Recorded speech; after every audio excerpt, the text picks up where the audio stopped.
In this video, we're going to show you how to properly install your Airstone and your air pump. And when you first receive your Airstone, it's going to come with this plastic hose. What we have to do is ensure that we install our Lee's check valve. This is going to make sure that we never have any backflow of air through the system.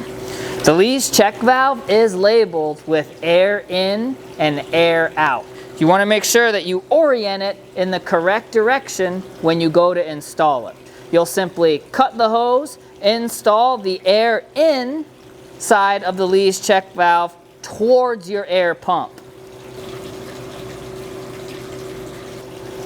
The air out end of the check valve is going to go in the direction of your Airstone.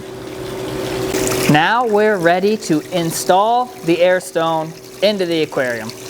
So we'll plunge the Airstone, and this is going to go at the same end as the outflow for your Fluval 407.